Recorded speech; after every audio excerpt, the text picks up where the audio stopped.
Hi, my name is Mary. I'm a teacher of English and Arabic. And let me ask you a question. Do you feel bad about your pronunciation in English? Would you like to sound exactly like a native speaker? In this video, we're going to look at the arguments for and against learning a native accent. I have lots of inquiries from students who say that they want a native English accent, and also from those who want to improve their pronunciation but say that sounding like a native speaker isn't important to them.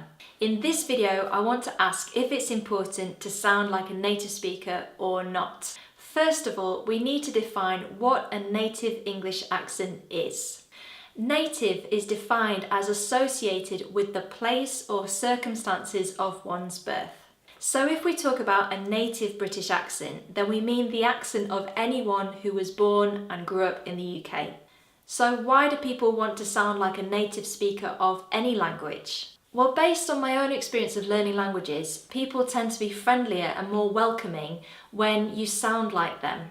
Also, people tend to understand you better when you speak in a way that's more familiar to them. There's a negative side of wanting to sound like a native speaker too, which is that people can be bullied and treated as outsiders for sounding different. Therefore, it's understandable that a lot of people want to change their accent in order to blend in so that they don't feel like an outsider or the target of abuse.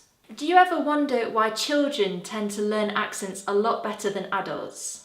My theory is they have a lot more exposure than adults often do, and that they also have a far greater need to sound like a native speaker, as it's more a case of survival at an early age. So how much do you need to sound like a native speaker? There's no general answer to this. It has to be on an individual, personal level. Arnold Schwarzenegger is a great example of somebody who was told he would never be successful because of his strong German accent. However, his catchphrase, "I'll be back" in Terminator is famous precisely because of his accent, so he managed to turn what others saw as a liability into a personal asset. He has served as the governor of California in the United States, so his accent doesn't seem to be holding him back from success in an English-speaking environment. I remember being worried that I wouldn't be taken seriously as a teacher because of my northern accent. The reason for this is that traditionally the UK has had a class-based system where you could make judgments about people based on the way that they spoke. Having a strong northern accent has been associated with poverty and a lack of education. Therefore, received pronunciation, which is a dialect from the south of England, has traditionally been seen as more desirable and more likely to increase your chances of success. On an international level, the idea that having a British or an American accent is better goes back to the imperialist view that the West is in some way better than the rest of the world. I and many others would argue that we need to abandon both of these views in order for people to be judged on actions rather than the way that they sound. And I can say wholeheartedly that I have never been held back in teaching because of my accent. So you need to ask yourself, what is your motivation for wanting to sound like a native speaker? I should add here that there is nothing wrong with wanting to sound like a native speaker of any language. It often means a lot of work and adopting a different character, almost like an actor, when you're speaking that language. It's certainly possible to change your accent if you want it badly enough and if it's important to you.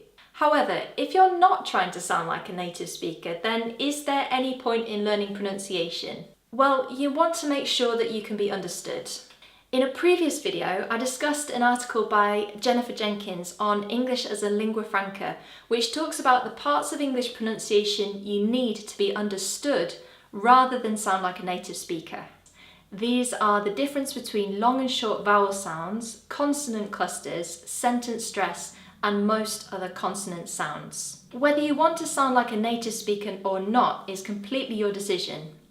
Personally, I find the process of learning the Syrian dialect in terms of vocabulary and accent really rewarding, as I feel it allows me to build some cultural bridges. However you decide to learn is entirely your choice. Good luck with your studies, and if you have any questions, I'll be happy to answer them. Just write them in the comments below. Remember to like and subscribe, and if you'd like to have lessons with me online, then send me a message through my Facebook page, which is www.facebook.com/learn English with Mary, or via my YouTube channel. Thanks very much for watching and see you next time. Ma'a salama.